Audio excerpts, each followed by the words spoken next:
মংলাবাজার ইউনিয়নের পক্ষে এবং মংলাবাজার ইউনিয়ন শ্রমিক দলের পক্ষে আমাদের নবগঠিত মংলাবাজার থানা শ্রমিক দলের সংগ্রামী সাধারণ সম্পাদক সেজুর রহমান সেজুকে বক্তব্য রাখার জন্য অনুরোধ করছি।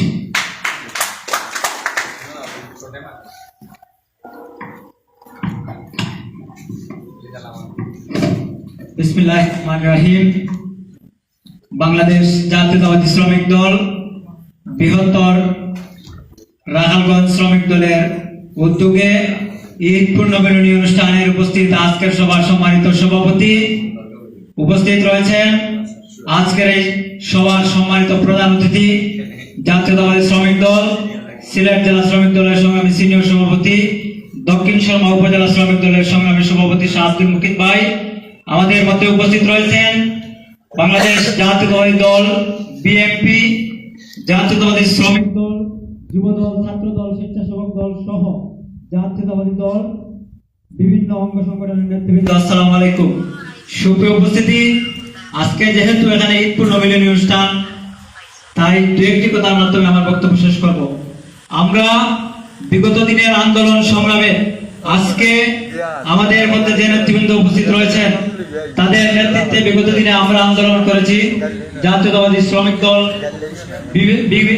বিগত দিনে রাজপথে থেকে, বিশেষ করে আজকের সভার সম্মানিত সভাপতিত্ব দায়িত্ব যিনি পালন করছেন দাউদপুর ইউনিয়ন শ্রমিক দলের নেতৃবৃন্দ সহ জাতীয়তাবাদী শ্রমিক দলের নেতৃবৃন্দদেরকে সাথে নিয়ে আমরা বিগত দিনে আন্দোলন সংগ্রাম করেছি। সেই ধারাবাহিকতায় আজকে আমরা একটি মুক্ত স্বাধীন বাংলাদেশ পেয়েছি। সেই স্বাধীন বাংলাদেশে আমরা নতুন করে আবার নেতৃত্ব দিয়ে রাজনীতি করে যাচ্ছি। আমরা দেখতে পাচ্ছি এই 5 আগস্টের পর থেকে নতুন করে একদল এই আওয়ামী লীগের মতো আরেক দল নতুন করে বাইর হয়েছে।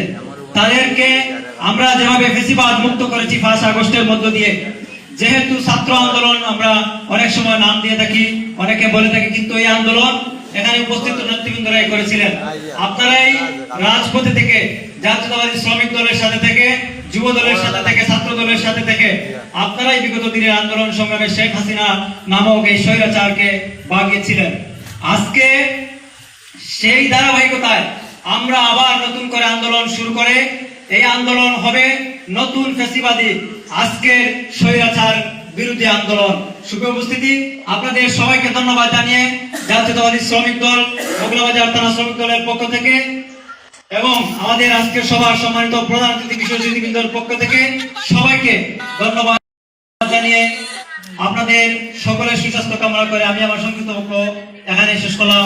খোদা হাফেজ। আসসালামু আলাইকুম। ধন্যবাদ।